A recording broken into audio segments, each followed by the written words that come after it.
see all your shining young faces on this auspicious day. I am Dr. Volumnia Gall, your humble head game maker in charge of the War Department and all its affiliated concerns. I am honored to introduce to you the creator of the Hunger Games themselves, Dean Casca Highbottom. I have summoned you all here today for the 10th annual reaping ceremony, in which we choose 2 children from each district, throw into the capital arena to fight to the death in the Hunger Games. I am here to tell you that there has been a change this year. One final assignment to prove your worth. It's a story that takes place 64 years before the first installment of the movies and focuses on young Snow. Look at you. Your makeshift shirt and your too tight shoes, trying desperately to fit in when I know the Snows don't have a pot to piss in.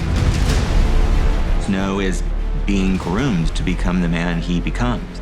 As a mentor, your role is to turn these children into spectacles, not survivors. Persuade them to perform for the camera. Lucy Gray, the one who Snow becomes the mentor for and also falls in love with, there's a very naturalistic quality to her, but she's a charmer, she's a musician, she's a performer, she's kind of the anti-Katniss. She's part of the Covey, this kind of roving band of musicians. Snow's never met anybody like her. That romance between them makes Snow question everything he was raised to believe. I think there's a natural goodness born into us all. You know, really, you can either cross that line into evil or not. And it's our life's work to stay on the right side of that line. Part of the love story starts to fall apart, and that is part of the creation of who he becomes. It's the things we love most that destroy us. Most everybody that I work with is coming back. Trish Somerville is doing the costumes for this movie. Joe Willems, who shot Catching Fire, the Mockingjays. The one new person that I'm really excited about is Uli Hanisch, who's the production designer. We talked about the sort of look and the feel of the movie. The visuals of this movie will be very different than Mockingjay, but there's real consistency in terms of the Capitol architecture. We get to sort of reinvent the world of Panem, to sort of deconstruct what the games are that we're sort of used to and go back in time. It wasn't until I read it that I saw how much music was actually in here. And we met with Dave Cobb. He's a fantastic songwriter and producer. It's going to be fun to take all this history of British Isles music and Southern music and mash it all together in this dystopian way in this future.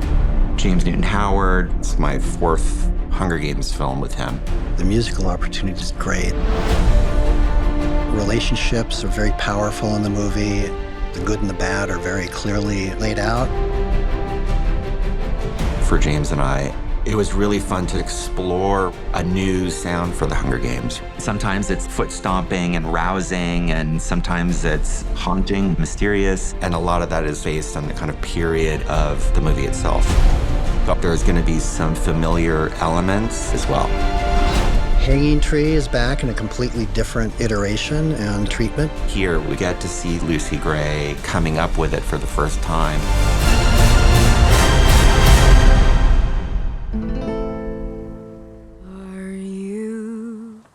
Are you coming to the tree where I told you to run so we'd both be free? Strange things did happen here, no stranger would it be if we met up at night.